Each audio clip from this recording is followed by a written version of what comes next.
welcome. It's One for the Record. Today we have comedy and we also have copyrights. And we'll start with, I want to thank Heavenly Trip to Hell for their music. They'll be playing at the beginning, at the end of the show on the credits. And today we're going to discuss copyrights. We'll go back to 1979. Myself, Diana Marks, and Peter Ellis Cole. We got together, collaborated, wrote a song called Stay With Me. Now, Peter Cole had connections and gave a copy of the song after we copywrote it to Quincy Jones, and he did some playing of the piano on it with Aretha Franklin. And they took the song. I myself was a movie theater manager, and in 1981, I had found a wallet in the movie theater, and I opened it, and it was Michael Masser. I didn't know who Michael Masser was back then, and he had lost his wallet, and I called him to come down, the Good Samaritan I was. He came down, and he opened his wallet and said, "Oh, there's a $100 traveler's check. How surprising, it's still in there. And is there anything I could do for you?" I said, "Yeah, my Cadillac's broken down. Maybe you can give me a ride to La Brea." He said, "No problem, I'll wait till you get off work." So he gave me a ride in his white Mercedes. We traveled down to La Brea, and he was telling me how, well, I'm a record producer for Diana Ross, and if your band is ready or if you have any music, I'm willing to look at it. I work for Motown, and I also work at Screen Gems. So I did call him up, and I said I would like to drop off a submission package to you, which had Stay With Me in it and some other music. And myself and Sam Espinosa went down to the Sunset Building, to the top of the building to where Motown was back then. And we signed a piece of paper and handed the music over. Now we're at 1985. I believe it was 1985. And I was working the theater, and Peter Cole had run into the theater yelling, "Diana, Diana, they're playing our song on the radio. They have ripped us off. It's gone triple platinum. Our music is on the radio." And I said, "Well, oh my God, I got to get a lawyer." And so I went ahead, I called the Musicians Union, who I was a part of. So I went ahead and I called the Musicians Union. They hooked me up with a lawyer through Local 47. He listened to the reel, and he said, "My goodness, it sounds like you have a case, but I'm going to need a $1,000 retainer in order to represent you." Back then, back in the early 80s, who had $1,000 to spend? So I ended up saying, "Oh, I don't know what to do. I don't know what to do." Got really, really upset, depressed about the whole thing. Didn't write music for almost 10 years.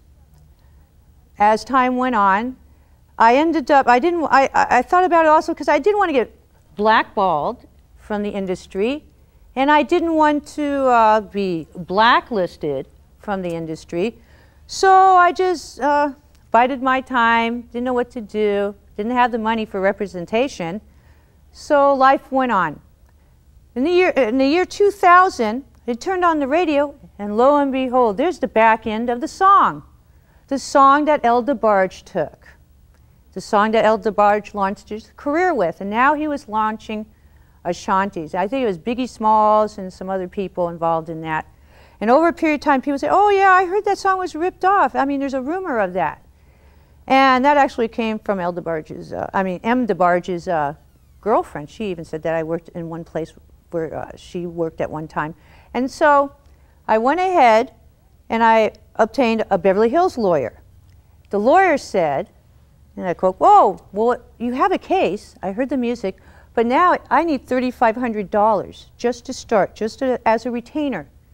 And of course, they might keep going, and they might end up, running your money all the way down if they appeal things. And we'll try to get back the rights to your song. So again, here we go again, trying lawyers and everything. So I waited. I waited until I didn't need a lawyer anymore, and I could get the word out another way. By One for the Record. I guess it's a music show, but it's a type of reality show. And this one is one for the record. I just want to get the record straight on the music that myself, Diana Marks, and at the time I was married, so I was Diana Brennan. At that time, that we wrote the music, and like most musicians out there, they submit their music, 5, 10 years, 4 years go by, and they end up just taking it, just straight stealing it. So with all the indie labels now and everything else that's going on, here to the indie labels. Now, what I'm going to do is I'm going to show you, the audience. You make the decisions. And if there's any lawyers out there, that's fine too. All the music lawyers and audience out there, you guys can make the decision on if this is our music that was stolen, Stay With Me, or if M. DeBarge's Stay With Me is really his. And then Enchante, of course, launched her career also. We're talking millions and millions and millions of dollars. Maybe they're saving it for me in some bank account for myself and Peter. We don't know. But I will show you the copyright paperwork. I will show you all the evidence. And you the audience, please, you judge. You make the calls to who you think you need to make the calls to. So what we're going to do is roll the evidence. And I will go through what each one is. This is good for musicians to know, to copyright your evidence in the Library of Congress, even though it didn't really do me any good. But see, my copyright's going to say 1981. L. DeBarge's is going to say, or M. DeBarge, you can look it up on the internet, librarycongress.com. His will say 1983.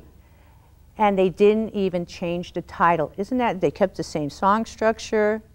They kept some of the same words of the song. They kept the title. Oh, well, you can't copyright a title, but if you use it in the song, it's copywritten, isn't it? So here we go, and I hope that we can roll the evidence now. Is the evidence ready? Here we go. First set of evidence. This is a copyright PA form, which everyone should fill out. See how it's marked? It's stamped 1981. It has the PAU 275 number on it. Our names. This is how you fill out a copyright form. All right. That's the front of it. It's very important. The next thing you're going to see is the back part of the form.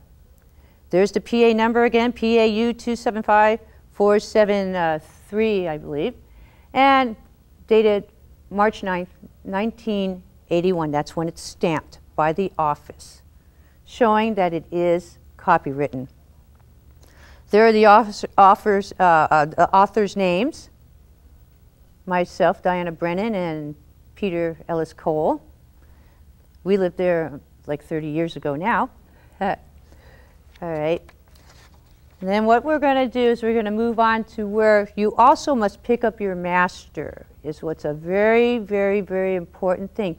Don't leave your reels in a recording studio. What you do is you get a receipt, like we did back in April of '81.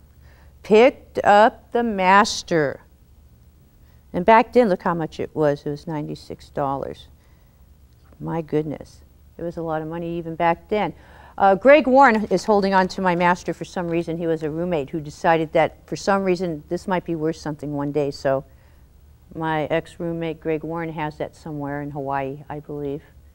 So this is the back end of it. It tells you how many hours it took.